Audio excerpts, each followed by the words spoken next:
Hello, welcome back, and we'll continue the tapered column customization.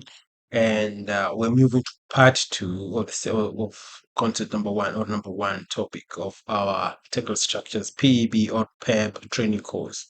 Now, now let me switch back to Tekla Structure environment.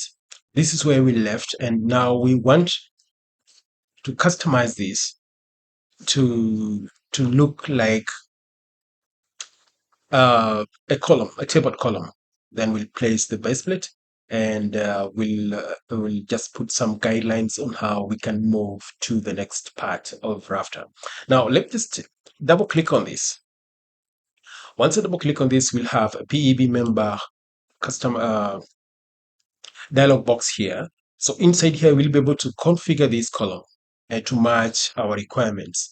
Now, if you take a look on this, the tapered side should face inside the grid like this.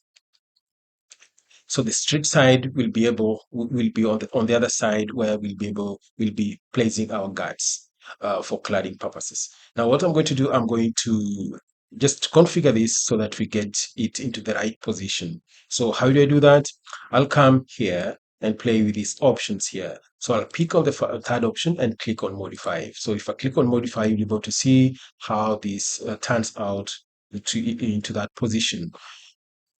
So that's all about that. So if I come back to dialog box here, I'll switch back to the next part. I'm going to key in, I'm going to place the base plate. So I'll come to applications and component here, click on that spot and scroll down and come to base plate here. So I'll pick on the PEB base plate and select on it. So I'll zoom close to the bottom side of this. So I'll click on the column and point at the bottom of this column right here and snap right there. So if I snap on that spot, you'll be able to see we have the stiffeners and the base plate in place. So you might not be able to see that clearly. So to see that clearly, I'll have to switch back to isometric view. So to switch to isometric view, I'll come to Windows option here, then pick the isometric view option by selecting either this or this one. So if I zoom out, you might be able not to see, you might not see anything due to settings I had placed in place, I had put in place. So let's pick another option. So we have this in place. So I have to right click and redraw, or come to view and come to rendering and pick on that option. It tends to disappear, and let me just come to pick the right options here and pick maybe the basic view. So the basic view, we have that in place. So let me just right click and redraw, and we have our columns in place, our base plate in place. So what we do further from here, I'm going to double click on it once again, and from here we'll be able to manipulate the stiffeners, the number of bolts in place in here. So if you've been following this channel, if you've been following if you've been following me for some time, I've described this for several times, and I don't think it's anything new.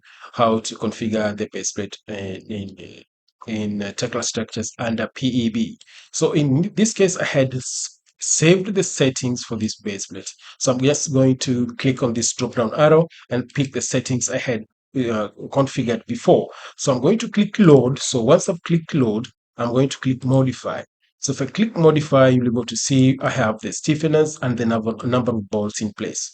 I'm going to show you the settings that I had configured before, so that you can use the same on your Tekla structures when you're trying to create a similar thing like this. So let me just double click on it once again. So if I come to where I saved everything and click load, I'll just click on the picture. So the moment you see some entries here, just know that those are the entries that I had configured. So under picture, there's just a default thing, a default setting. If I come to bolts, you can see I have M24 and I have the grid is that, and these adjustments are there, and this adjustment there. You can check these dimensions and key in and save a similar thing. So if I come to parts here, there's nothing, just as default. If I come to stiffeners here, you can see the settings here. You can use those to create your own base plate settings. So I can try change this stiffener setting by if I click on that, you'll be able to see some changes. And if I pick on that stiffener and click apply, you can see some changes right here. And if I come to outer flange stiffener, I can maybe get rid of this by clicking no and click modify, and we'll get rid of unnecessary stiffeners. So we can remain with the probably six bolts at the bottom end of our column. So this is how you can configure uh, the column base plate. So I think we'll go to either part two or the second content of or the number two content of our course content for the PEB building technical structures. So let me meet you then, and I'll be able to take you through step by step by breaking it into understandable details. And after that, we'll be able to tackle or do a similar thing that you see on the screen, me or myself describing or doing it before you. So let's meet then, and bye bye.